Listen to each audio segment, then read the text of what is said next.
You know what happens when someone with too much money and too little respect walks into a diner? They think the world exists to prove they're superior.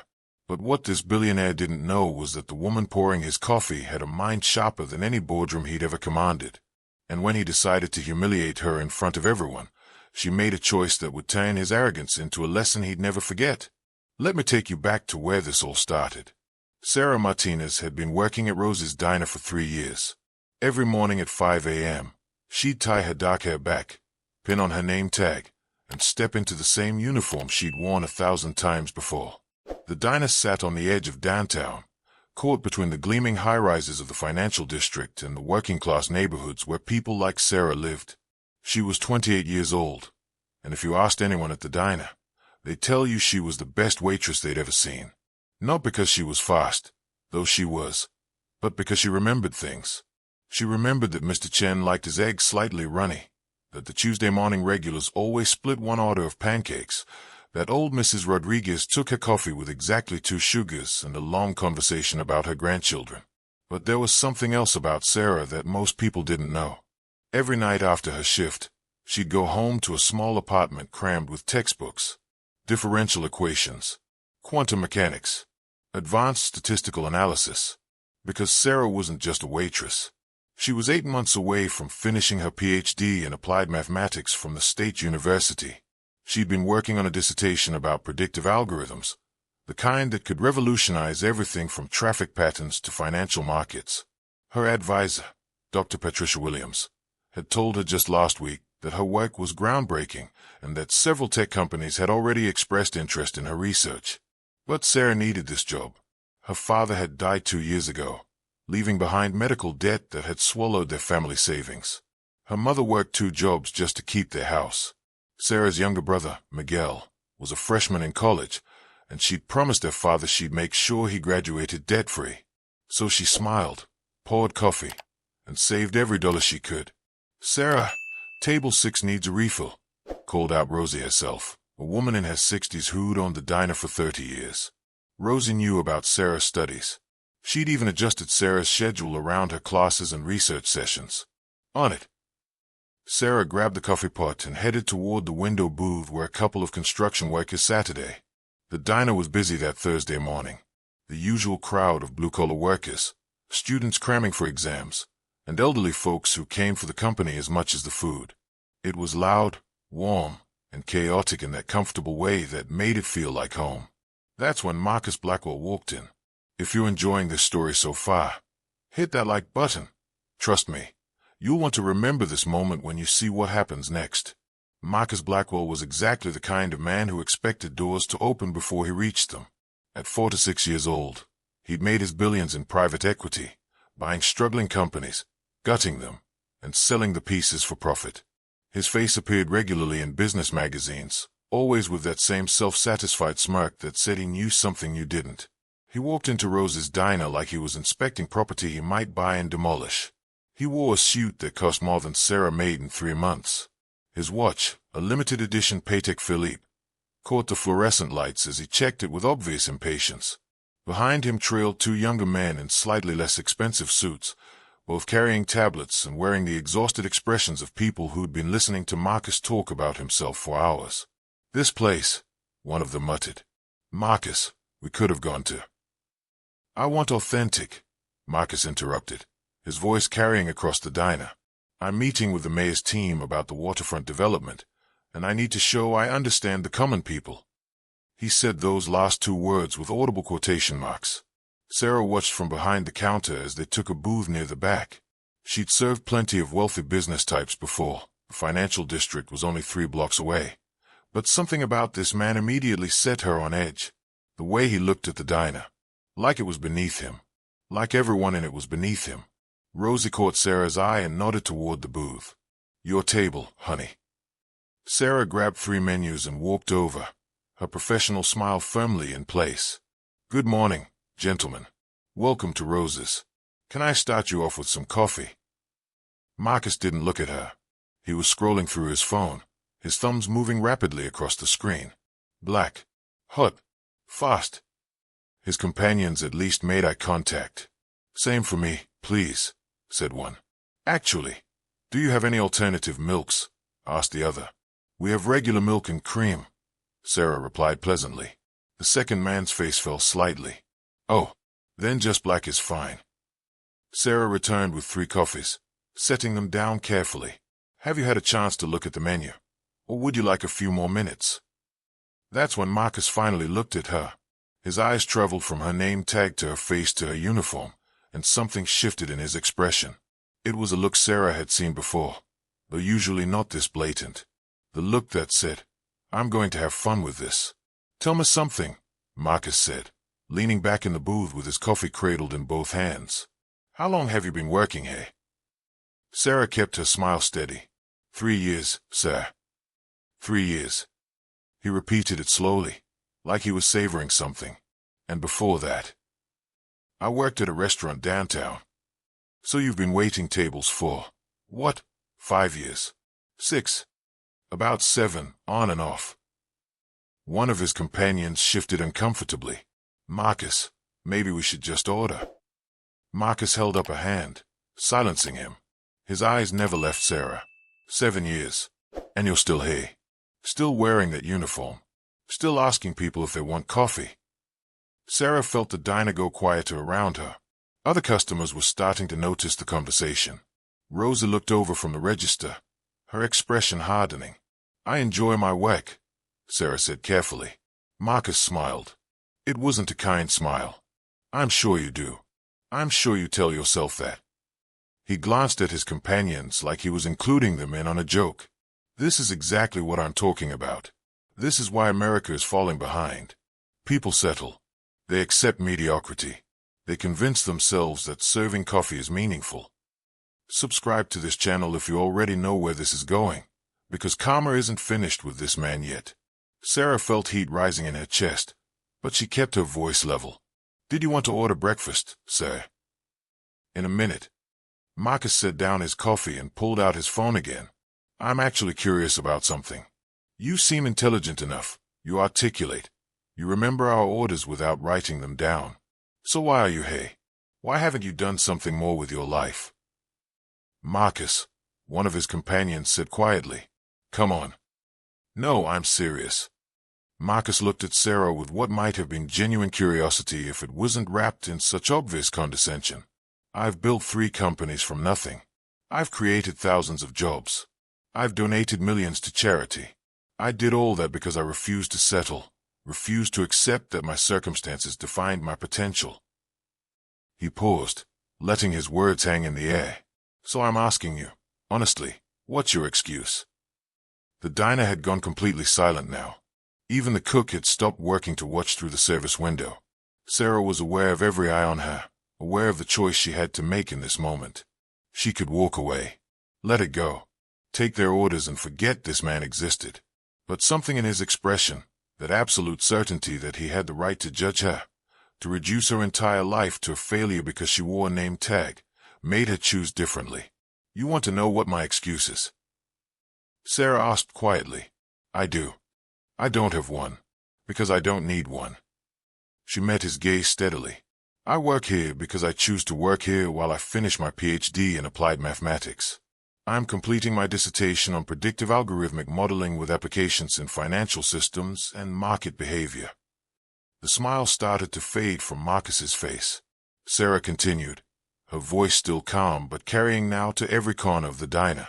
I specialize in identifying patterns in complex datasets, the kind of patterns that most people miss because they are too focused on surface-level indicators. In fact, the company I'm doing my primary research with has already offered me a position as their lead analyst when I graduate.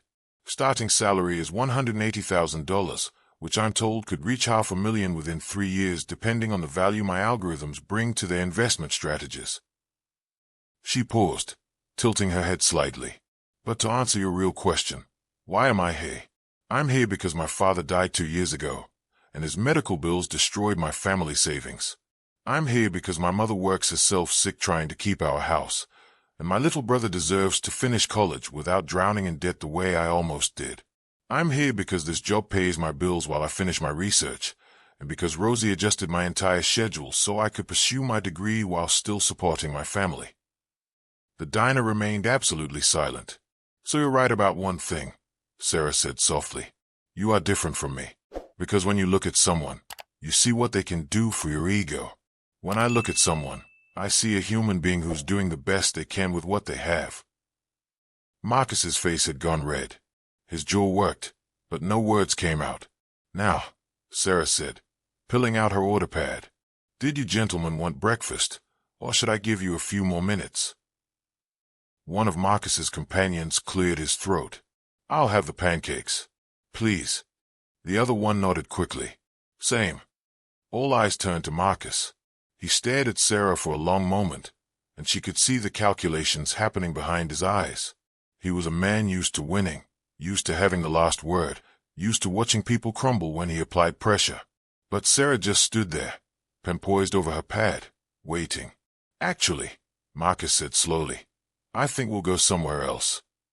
He stood abruptly, his chair scraping against the floor. Gentlemen. His companions hesitated, looking at each other, then at Sarah. I'm sorry, one of them said quietly before following Marcus out. The door swung shut behind them. For 3 seconds, the diner remained frozen. Then someone started clapping. It was Mr. Chen, the Tuesday regular with the runny eggs. Then Mrs. Rodriguez joined in. Then the construction workers. Then everyone, until the whole diner was applauding, and Rosie was wiping tears from her eyes, and Sarah was standing there in the middle of it all, her hands shaking slightly as the adrenaline finally hit her system. That, Rosie said loudly, is why Sarah Martinez is going to change the world someday, and why I'm proud as hell that she works here. More applause. More cheers. Sarah managed to smile, but inside, her mind was already racing forward, because she knew men like Marcus Blackwell, and she knew that men like him didn't just walk away from moments like this. They found ways to win later. Turn on notifications right now, because what happened next turned this whole situation into something nobody could have predicted. The rest of Sarah's shift passed in a blur of congratulations and extra tips. The construction workers left her $20 on a $12 check. Mrs. Rodriguez hugged her and called her Mija, and told her she reminded her of her own daughter. Even the college students cramming for exams gave her a thumbs up as they left. But Sarah couldn't shake the feeling that something was wrong. She knew Marcus Blackwell's type. She'd spent years studying human behavior, not just in her mathematics research, but in the psychology courses she'd taken as electives, in the thousands of interactions she'd observed working in restaurants. People with that much money and that much ego didn't just accept embarrassment. They retaliated. When her shift ended at 2 p.m., Sarah walked home through the city streets with her phone in her hand, already typing a text to her thesis advisor. Dr. Williams, something happened at work today. A man named Marcus Blackwell came in. He might try to cause problems. Just wanted to give you a heads up. The response came within minutes. Marcus Blackwell, the private equity investor. Sarah, that man is on several university boards. Be careful. Sarah felt ice water in her stomach. Of course he was on university boards. Of course he had connections to the exact institution where she was finishing her degree. Because that's how the world worked for people like him. Their power reached everywhere, touched everything. When she got home, she did what she always did when she needed to think clearly. She went to her desk and opened her dissertation files. The comfort of numbers, of logical systems, of problems that had clean solutions if you just worked through them carefully enough. Her research focused on identifying market manipulation patterns, the subtle ways that large investors could influence stock prices and trading volumes through coordinated actions that looked random to most analysts. She developed an algorithm that could spot these patterns with 94% accuracy, a breakthrough that had already attracted attention from 3 major financial firms. But as she reviewed her code, Sarah found herself thinking about different kinds of patterns. The pattern of men like Marcus Blackwell. The pattern of power protecting power. The pattern of people who thought they could erase anyone who challenged them. Her phone buzzed. A text from her younger brother, Miguel. Mom said you put another guy in his place today? You're a legend. Sarah smiled despite herself. It was nothing. Just standing up for myself. That's not nothing. That's everything. Love you, sis. Love you too. She set down her phone and stared at her computer screen. The code blurred in her vision as her mind wandered to her father. He'd been a construction worker, the kind of man Marcus Blackwell probably never noticed except to complain about how long a building project was taking. He'd worked 60-hour weeks to give his family a good life, and when the cancer diagnosis came, he'd worked right up until he couldn't stand anymore. "You're smarter than all of them combined," he told Sarah in the hospital, his hand weak in hers. "Don't let anyone make you small. Don't let anyone convince you that where you come from defines where you can go." She'd promised him she wouldn't, and she'd meant it. 3 days later, Sarah was in her morning lecture, Advanced Computational Theory, when her phone vibrated with an email. She normally kept it silenced during class, but she'd been expecting an email from one of the financial firms about her post-graduation position. The email wasn't from them. It was from the university's Office of Academic Integrity. "Dear Ms. Martinez, a complaint has been filed regarding potential irregularities in your research methodology and data collection. Please schedule a meeting with our office within 48 hours to address these concerns. Failure to respond may result in suspension of your academic standing." Sarah's heart stopped. She read the email 3 times, each word feeling like a punch. Research irregularities, data collection issues, suspension of academic standing. She stood abruptly, gathering her things. The professor looked at her with concern, but Sarah just mouthed emergency and hurried out of the lecture hall. In the corridor, she pulled up the email again and hit the reply button with shaking fingers. "I'll be there this afternoon. Can you tell me the nature of the complaint?" The response came within minutes. "Details will be discussed in the meeting. 2 p.m. today, Office 417. Sarah called Dr. Williams immediately. "I saw the email," her advisor said before Sarah could speak. "I'm looking into it now. Don't panic yet." "Don't panic, Patricia, if someone's questioning my research integrity." "I know, but your work is solid. I've reviewed every line of your methodology. Whatever complaint was filed, we'll deal with it." "Who filed it?" There was a pause. "The email came through an anonymous channel that the university has to accept." "But Sarah, the timing is suspicious, don't you think?" Sarah closed her eyes. "Blackwell, we don't know that." "But you think it?" Another pause.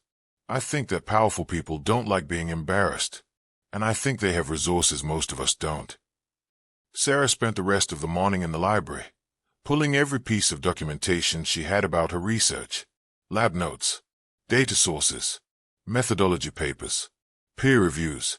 She organized everything into a digital folder, cross-referenced every claim she'd made in her dissertation, and prepared herself like she was going to trial. Because in a way, she was. At 1:45 p.m., she walked into the administration building. The Office of Academic Integrity was on the 4th floor, a place most students never saw unless something had gone very wrong. Dr. Williams was waiting outside the office. She looked worried, which scared Sarah more than anything else had. "Whatever happens in there," Patricia said quietly, "remember that I support you completely. Your research is legitimate. Don't let them make you doubt yourself." "What if they suspend me?" "Then we fight it." "But Sarah," Patricia's voice dropped lower, "be very careful about mentioning Marcus Blackwell. If he's behind this, he's done it in a way that keeps his name out of it. If you accuse him without proof, it'll look like you're being paranoid or trying to deflect from legitimate concerns." Sarah felt trapped. "So I just sit there and take it?" "No. You sit there and defend your work with facts. Your research speaks for itself." Hit that subscribe button if you can already feel how bad this is about to get, because the system was rigged from the start. The meeting was worse than Sarah imagined. 2 administrators sat across from her in a sterile conference room. Dr. Raymond Cole, the Director of Academic Integrity, and Dean Martha Stevens, who oversaw the graduate mathematics program. Both were expressions of practiced neutrality that somehow felt more hostile than open anger would have been. Dr. Cole opened a folder on the table. "Ms. Martinez, thank you for coming in on short notice. We've received a complaint regarding your dissertation research, specifically concerning your data sources and your relationships with the companies you've been studying." "What kind of complaint?" Sarah asked, keeping her voice steady. "The complaint alleges that you may have had unauthorized access to proprietary financial data from several firms, and that your predictive algorithm may have been developed using information obtained through irregular channels." Sarah felt her face grow hot. "That's completely false. All of my data sources are publicly available market data or information provided through legitimate research partnerships with full institutional approval. Dean Stevens leaned forward. Can you prove that? Of course I can. I have documentation of every data source, every partnership agreement, every institutional review board approval. Sarah pulled out her laptop. I can show you right now. We'll need time to review everything thoroughly. Dr. Cole interrupted. But there's another concern. He slid a paper across the table. This is a statement from an anonymous source claiming that you've been soliciting job offers from companies whose financial patterns you're analyzing, which could represent a significant conflict of interest. Sarah stared at the paper. I have 3 job offers from firms interested in my algorithm. Yes, that's not a conflict of interest. That's the entire point of applied research. My algorithm predicts market patterns. Of course, companies want to hire someone who can do that. But if you develop the algorithm using their proprietary data... I didn't. Sarah's voice came out sharper than she intended. She took a breath. I'm sorry, but this is absurd. My algorithm uses publicly available trading data, volume patterns, and timing analysis. The same information any investor can access. I just developed a better way to find meaningful patterns in it. Dr. Cole and Dean Stevens exchanged a look. Ms. Martinez, the dean said carefully, we have to take all complaints seriously, especially when they involve potential ethical violations. For now, we're placing a temporary hold on your dissertation defense until we can complete our review. The room tilted. You're stopping my defense. Temporarily. If everything checks out, and I'm sure it will, you'll be able to proceed. But we need to be thorough. How long will this take? 4 to 6 weeks. 6 weeks. Sarah stood abruptly. My defense is scheduled for 3 weeks from now. I have job offers contingent on graduation. I have commitments. We understand this is frustrating, Dr. Cole said in that infuriatingly calm voice. But academic integrity is paramount. I'm sure you agree with that principle. Sarah wanted to scream. She wanted to slam her laptop on the table and demand they tell her who filed the complaint. She wanted to shout that Marcus Blackwell was clearly behind this, that he was using his money and connections to destroy her career because she'd embarrassed him in a diner. But Patricia's warning echoed in her mind. Don't accuse him without proof. I'd like to know who filed this complaint, Sarah said as calmly as she could manage. That information is confidential to protect whistleblowers from retaliation. And what protects students from false accusations? Dr. Cole's expression hardened slightly. The review process, which we're conducting fairly and thoroughly. Sarah gathered her laptop. When will I hear from you? We'll be in touch within a week with next steps. The meeting was over. Sarah walked out into the hallway where Patricia was waiting. One look at Sarah's face told her everything. They are blocking my defense, Sarah said, her voice threatening to break. 6 weeks minimum. Patricia pulled her into an empty classroom. Okay. We expected they might do something like this. Now we build your defense. It doesn't matter what defense I build if they've already decided. Sarah. Patricia gripped her shoulders. Listen to me. You are one of the most brilliant students I've ever advised. Your research is impeccable. If they try to deny you your degree over fabricated concerns, we'll take this to every academic board, every faculty committee, every journal that's already expressed interest in publishing your work. But if Blackwell's behind this, then we prove it, and we prove that your work stands on its own regardless of whatever games is playing. Patricia's eyes were fierce. You didn't come this far to let some billionaire bully stop you now. Sarah wanted to believe her, but as she left campus that day, walking through the late afternoon sunshine toward her evening shift at the diner, she felt the weight of everything crushing down on her. Her father's medical debt, her mother's exhausted face, Miguel's college tuition, the promise she'd made to finish her degree, the job offers that would disappear if she couldn't graduate, the years of work, the sleepless nights, the sacrifices, all of it hanging by a thread because one powerful man couldn't handle being challenged by a waitress. She stopped at a crosswalk, waiting for the light to change, and pulled out her phone. She opened her browser and typed, Marcus Blackwell. Make sure you're subscribed, because Sarah's about to discover something that changes everything. Over the next week, Sarah lived in two worlds simultaneously. In one world, she went to her shifts at Rose's, smiled at customers, poured coffee, and pretended everything was fine. Rose knew something was wrong. Sarah had told her about the university complaint, but both women maintained a fiction of normalcy because what else could they do? In the other world, Sarah became an investigator. Every spare moment, she was on her laptop, researching Marcus Blackwell, and what she found was a pattern she recognized, the same kind of pattern her algorithm was designed to detect. Marcus Blackwell had a history.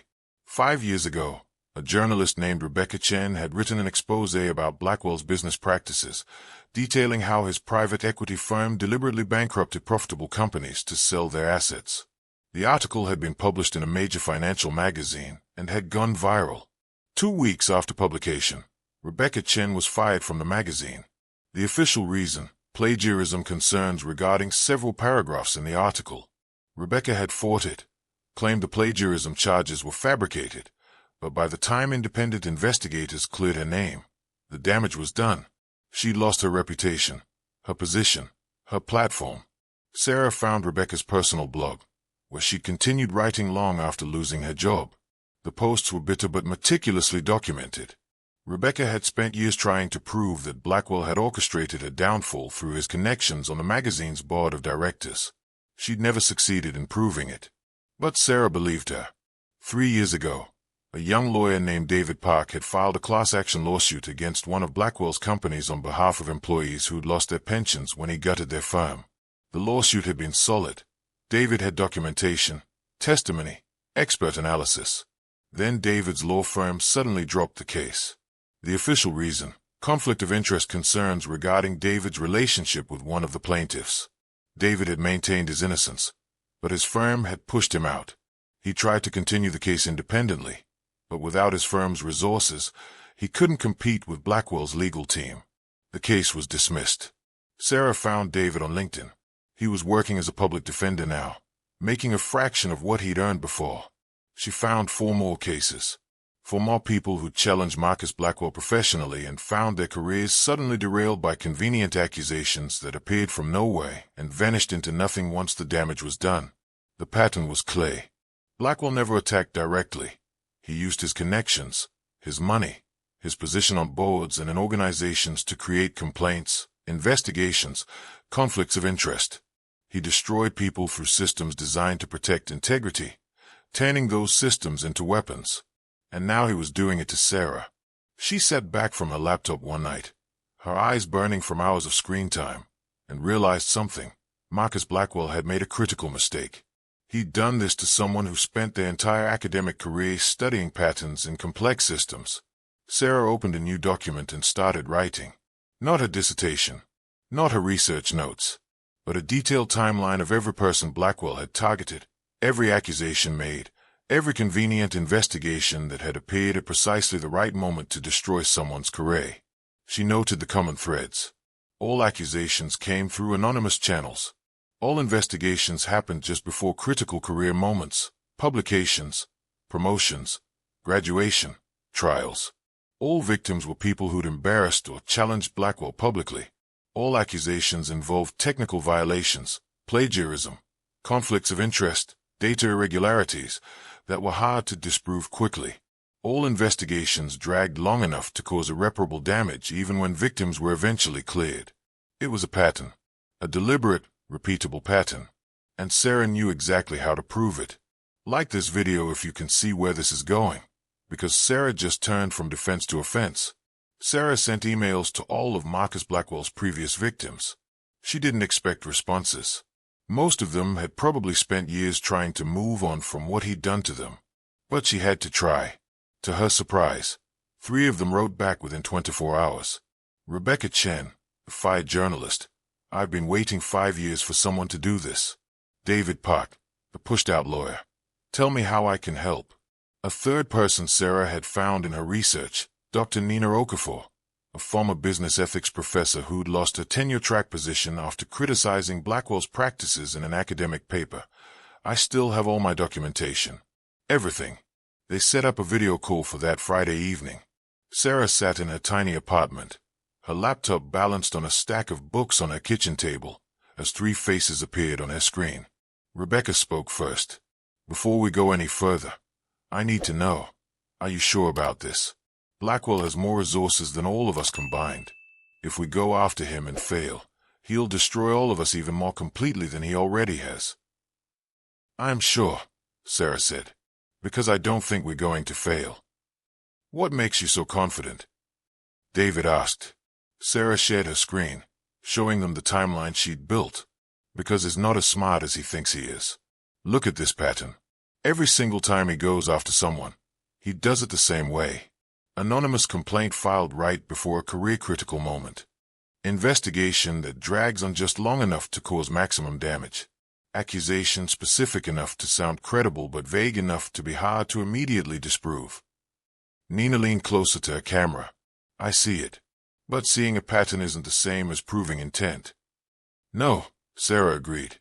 "But I've spent 3 years developing algorithms that detect coordinated market manipulation by finding patterns in timing and behavior. This is the same thing, coordinated reputation manipulation, through pattern abuse of institutional processes." "Can you prove that algorithmically?" Rebecca asked, her journalist instincts clearly kicking in. "I think so. But I need your help. I need all the documentation you still have. Complaint letters, investigation timelines, email exchanges, everything. If I can build a complete dataset of every time Blackwell has done this, I can prove mathematically that the pattern is statistically impossible to be coincidental." David was already nodding. "I still have everything from my case. Every email, every document, every timeline." "Same," Nina said. Rebecca smiled grimly. "I've been keeping files for 5 years just in case someone ever wanted to try this. When do you need them?" "As soon as possible. My dissertation defense is blocked for 6 weeks, but I'm going to request a meeting with the university's provost. If I can present evidence that the complaint against me is part of a pattern of harassment." "They'll have to take you seriously," Nina finished. "But Sarah, even if you prove the pattern, Blackwell will argue that his name isn't on any of these complaints. They are all anonymous." "They are," Sarah agreed. "But they are not random.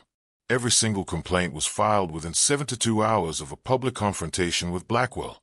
Every single investigation involved institutions where Blackwell has board positions or donor relationships.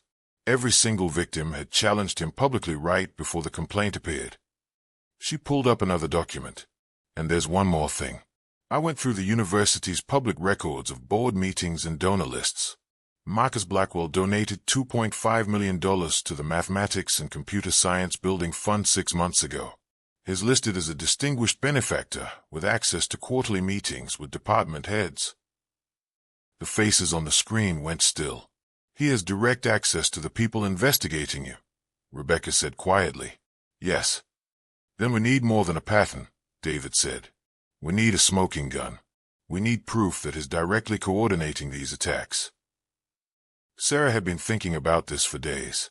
"I might know how to get it, but it's risky, and it requires someone being willing to confront him directly." "I'll do it," Rebecca said immediately. "You haven't heard the plan yet." "I don't care. That man destroyed my career because I told the truth about him. If there's a chance to stop him from doing it to anyone else, I'm in." David nodded. "Me too." Nina smiled. "I've got tenure at a different university now. He already did his worst to me once. What's he going to do? Fire me again? Count me in." Sarah felt something she hadn't felt in a week. Hope. "Okay," she said. "Here's what we're going to do." The plan was simple but dangerous. Rebecca would write an article about Marcus Blackwell's business practices, similar to the one that had gotten her fired, but more focused, more damaging, and more publicly visible. She'd publish it on her blog and seed it to financial social media accounts where it would gain traction. The article would specifically mention the Waitress incident at Rose's Diner, framing it as an example of Blackwell's character. They were betting that Blackwell's ego wouldn't be able to resist responding. And when he did, when he tried to shut Rebecca down or undermine her credibility, they'd be watching every channel, every connection, every move. He'll try to get to you through your hosting service, your social media accounts, maybe even through former employers, Sarah explained. We need to document every attempt, every contact he or his people make. I'll set up monitoring on all my accounts, Rebecca said. I know people in tech who can help, people who owe Blackwell some payback of their own. David added, I'll prepare legal documentation of harassment if any of his people make direct contact. If they threaten legal action, I'll file countersuits for intimidation. Nina's role was different. I'm going to reach out to other academics who've studied corporate ethics and retaliation patterns. If we can get expert witnesses to testify about the pattern of behavior, it strengthens the case that this is systematic harassment. Sarah's role was the most critical. She'd continue building her mathematical model proving that the pattern of accusations following public confrontations with Blackwell was statistically impossible to be coincidental. More importantly, she'd be working with a private investigator that David knew, someone who specialized in corporate corruption cases. I can't afford a private investigator, Sarah had said when David first suggested it. You don't need to. I've been saving money for years hoping someone would finally be willing to go after Blackwell properly.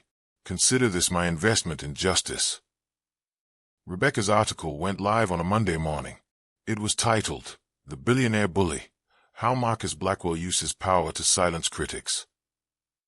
The article was devastating and completely factual.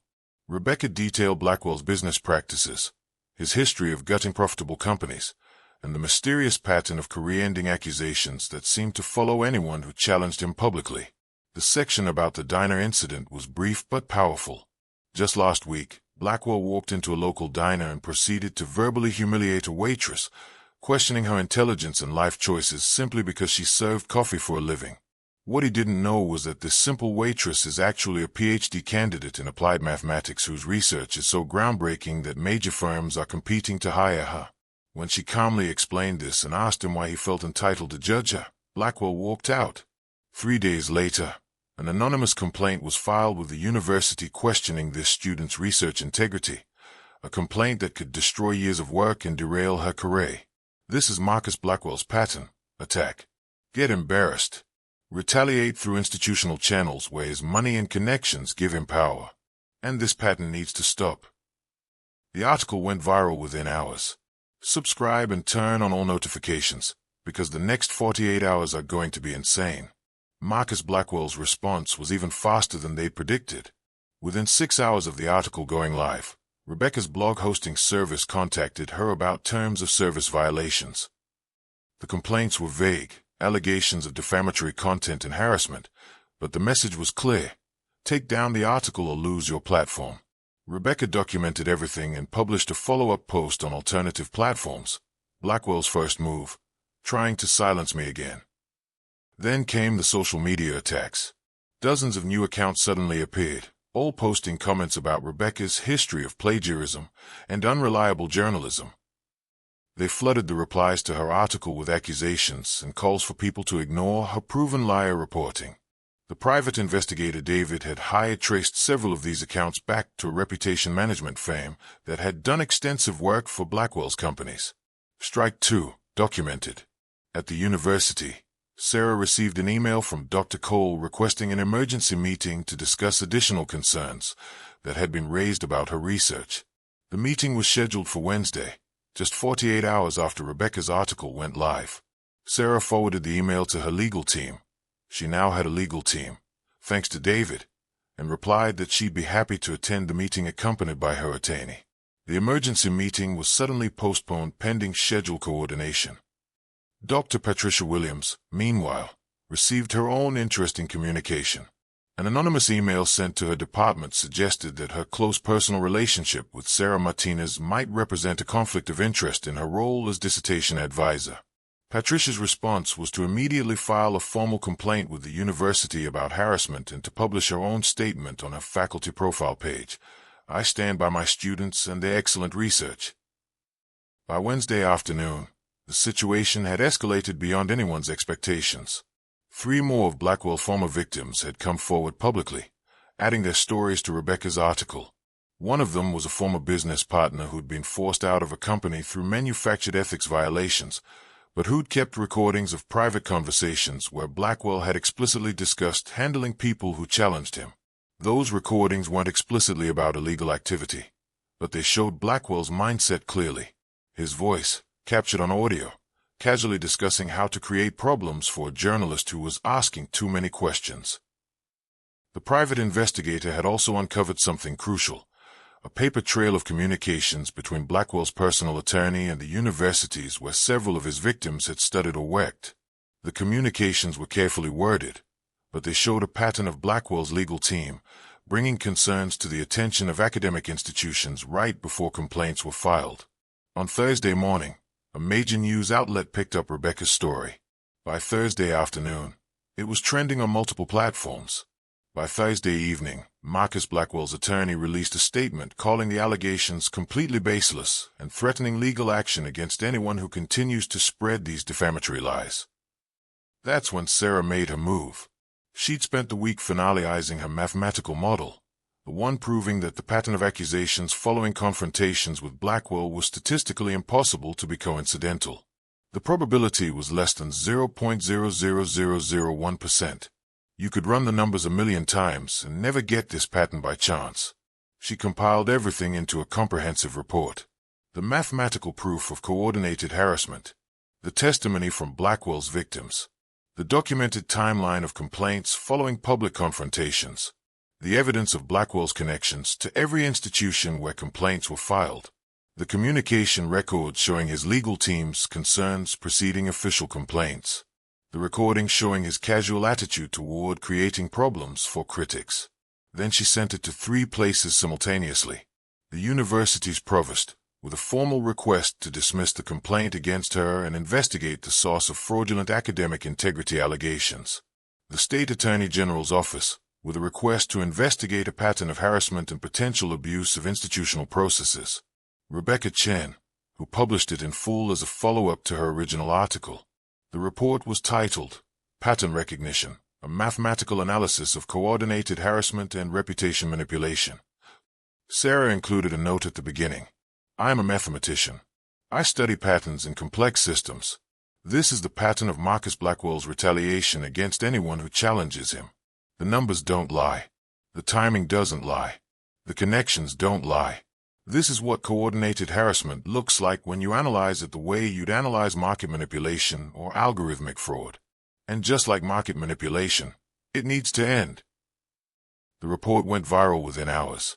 Marcus Blackwell tried to control the narrative, but he'd made a critical mistake. He'd done the same thing too many times in exactly the same way. Once Sarah's mathematical analysis was public, other people started looking at their own experiences through that lens. A professor who'd lost his job after criticizing one of Blackwell's companies realized that the timing matched the pattern. A nonprofit director who'd been forced to resign after questioning Blackwell's donations saw the same sequence of events. More victims came forward. Each one added another data point to Sarah's analysis, making the pattern even more undeniable. The university moved first. On Friday morning, Sarah received an email from the provost's office. Dear Ms. Martinez, after a thorough review of the complaint against you and the concerning pattern of similar complaints documented in your recent report, we are dismissing all allegations against you. Your dissertation defense will proceed as originally scheduled. We are also launching an internal investigation into how the complaint was filed and whether any of our processes were abused. Please accept our apologies for any distress this situation has caused. Sarah read the email 3 times before she believed it. Then she called Dr. Williams, who was already crying on the other end of the phone. You did it, Patricia said. Sarah, you actually did it. We're not done yet, Sarah replied. But she was smiling. The university's investigation took 2 weeks and revealed what Sarah had suspected. The complaint against her had been filed through a board member's proxy, using carefully worded concerns that the board member claimed came from anonymous sources in the industry. That board member had received a substantial donation from Blackwell's foundation the same month he'd visited Rose's diner. The board member resigned. The university implemented new policies requiring complaints to be sourced and verified before investigations could proceed. It wasn't enough to undo all the damage Blackwell had done over the years, but it was a start. The State Attorney General's investigation took longer, but 3 months later, they announced charges against Blackwell's reputation management firm for harassment, cyberstalking, and fraudulent impersonation, those social media accounts attacking Rebecca. The charges against Blackwell personally were harder to prove. He'd been careful to keep himself insulated, but the investigation damaged his reputation severely. 3 companies dropped him from their boards of directors. 2 universities asked him to withdraw from their advisory committees. His distinguished benefactor statuses were quietly revoked. The man who'd used institutional power as a weapon found himself suddenly without that power. If this story is giving you chills, smash that like button, because the ending is even better than you think. Sarah's dissertation defense took place on a Tuesday afternoon in April.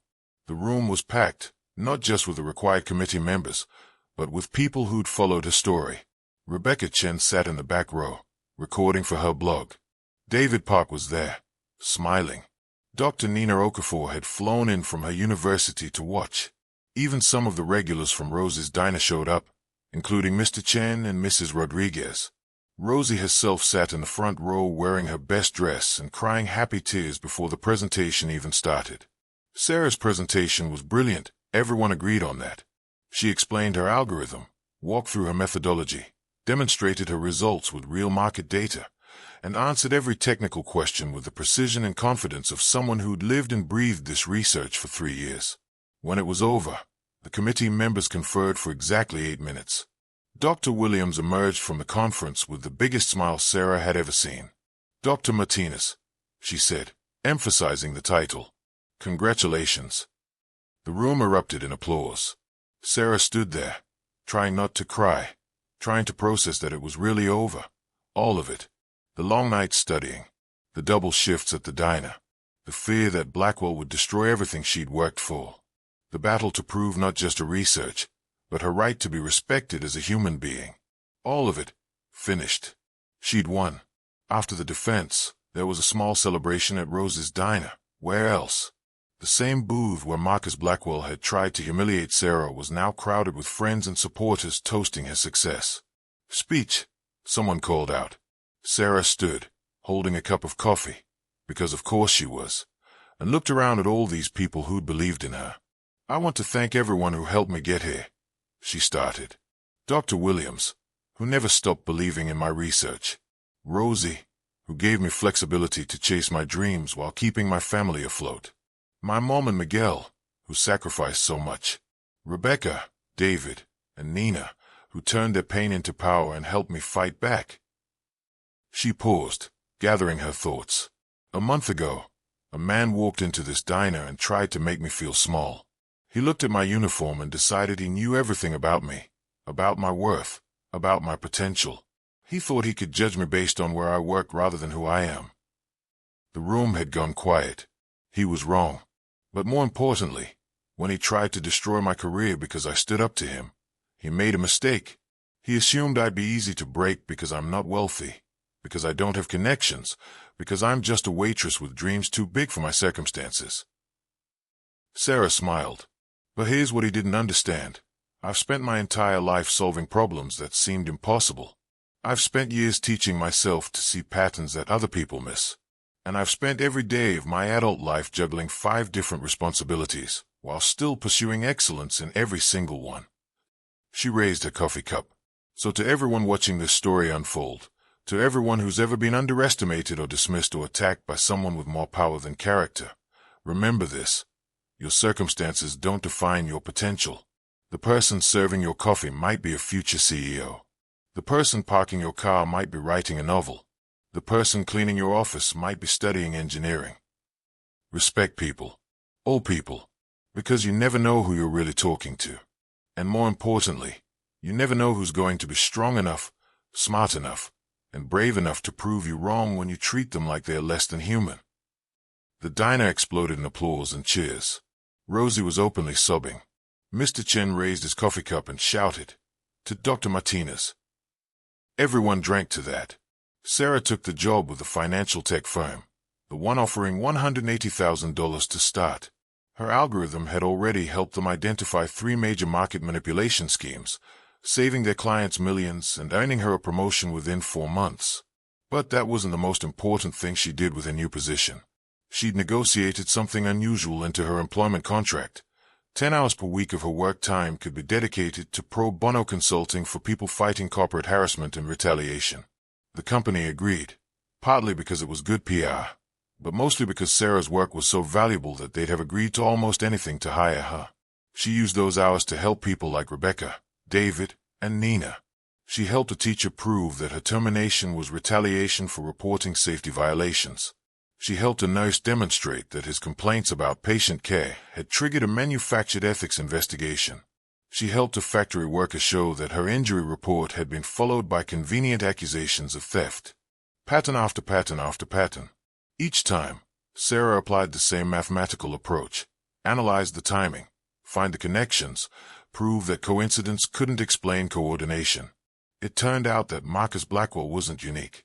He was just the most obvious example of something that happened all the time. Powerful people using institutional processes as weapons against anyone who challenged them.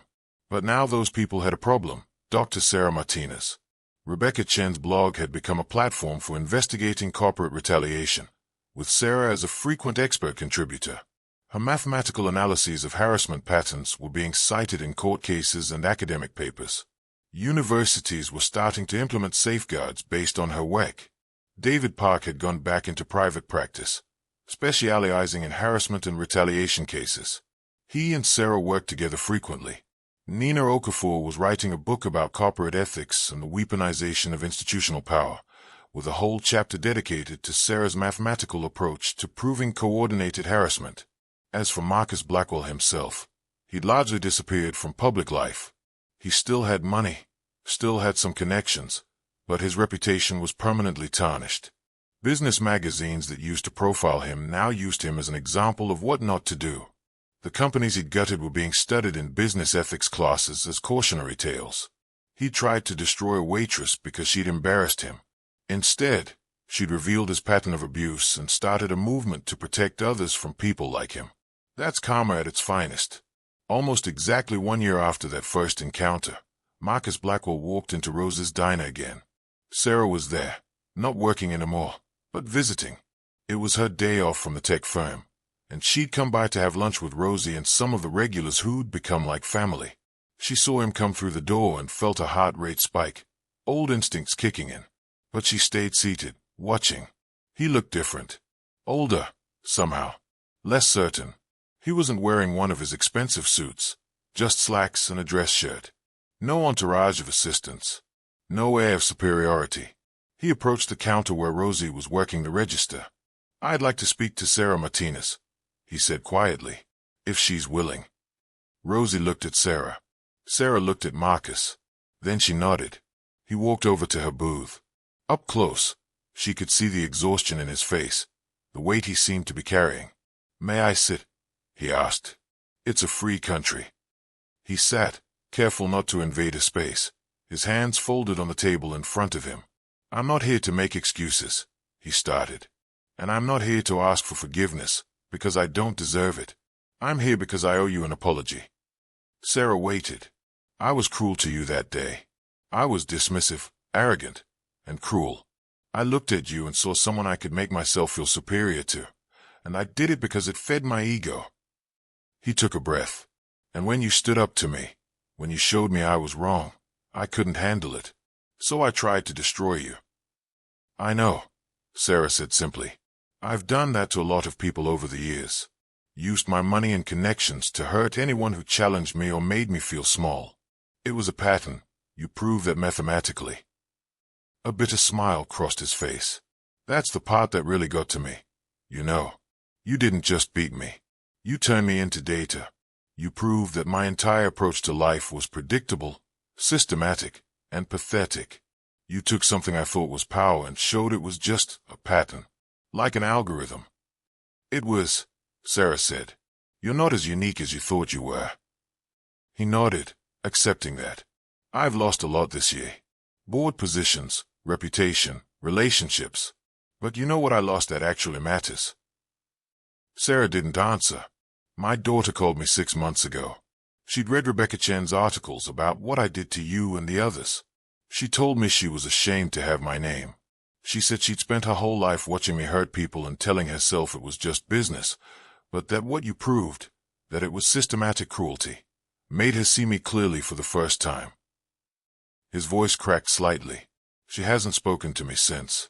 She's 24 years old, and she's so disgusted by who I am that she changed her last name. Sarah felt a complicated mix of emotions. Satisfaction that he was facing real consequences, but also something close to pity, watching this powerful man crumble under the weight of his own actions. I'm not telling you this to make you feel sorry for me, Marcus continued. I'm telling you because I want you to know that you were right. About everything. About respect, about seeing people as human beings, about the kind of person I was. He stood slowly. I'm sorry. Truly, deeply sorry. Not because I got caught or because I'm facing consequences, but because what I did was wrong. What I've done to you and to so many others was wrong. He turned to leave, then paused. For what it's worth, your research is remarkable. That algorithm you developed, I've read about it in business journals. You're changing how people understand market patterns and corporate behavior. You're doing important work. I know, Sarah said. That's why I was doing it in the first place, before you tried to stop me. He nodded, accepting the hit. Then he walked out of the diner. Sarah sat there for a long moment, processing what had just happened. Rosie came over and slid into the booth across from her. How do you feel? I don't know, Sarah admitted.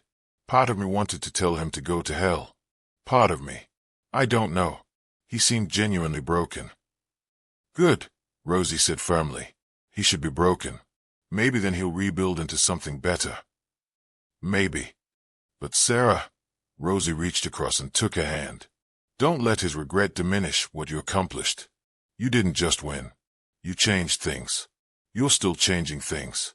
That's what matters. Sarah squeezed her hand. Thank you. For everything. For believing in me when I was just a broke grad student who needed a job. Honey, you were never just anything. I knew that the first day you walked in, hey. Rosie smiled. Some people wear their intelligence on the outside. You wore yours on the inside. In every kind thing you did, every thoughtful conversation you had, every time you treated people with respect regardless of who they were. That's what makes you remarkable. Not your PhD, not your algorithm, not even the fact that you took down a billionaire. Rose's eyes shimmered with tears. What makes you remarkable is that you never forgot that every person deserves dignity, even when people forgot to give it to you. If this story touched your heart, hit that like button and share it with someone who needs to hear this message. Sarah continued working at the tech firm, but she never stopped being the person who'd spent years serving coffee at Rose's diner. She still visited regularly, still remembered how Mr. Chen liked his eggs and how Mrs. Rodriguez took her coffee. She still understood that work doesn't define worth, and that kindness costs nothing but means everything. Her algorithm became industry standard for detecting market manipulation. Her methodology for proving coordinated harassment was adopted by 3 different legal organizations. The paper she published, combining her original dissertation research with her analysis of Blackwell's retaliation pattern, won multiple awards and changed how institutions handled anonymous complaints. But if you asked Sarah what she was most proud of, she wouldn't mention any of that. She'd tell you about the woman who reached out to her after reading her story, a single mother working as a janitor while studying nursing, who'd been told by a supervisor that she was wasting her time pursuing a degree. That woman finished her nursing program and now works in pediatric oncology. She'd tell you about the teenager who'd been bullied for working at a fast food restaurant while his classmates came in and mocked him. He'd read Sarah's story and decided to stay in school, keep working, and keep pursuing his dream of being a teacher. He graduated, and now he teaches middle school science, and he tells his students that their circumstances don't define their potential. She'd tell you about the hundreds of messages she receives from people who felt small, who've been looked down on, who've been told that their work or their background or their struggles mean they don't matter. And she tells every single one of them what she learned that day at Rose's diner when Marcus Blackwell tried to make her feel worthless. Your value isn't determined by someone else's judgment. Your worth isn't measured by your job title or your bank account or the letters after your name. Your worth is inherent. You matter because you exist. You deserve respect because you're human. And if someone tries to take that from you, if someone looks at you and decides you're less than them because of what you do or where you come from or what you lack, they're not revealing your inadequacy. They're revealing theirs.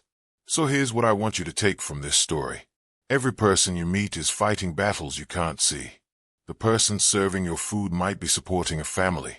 The person cleaning your office might be studying for a degree. The person you pass on the street might be one decision away from changing the world. Treat them with respect, not because they might be important someday, but because they're important right now.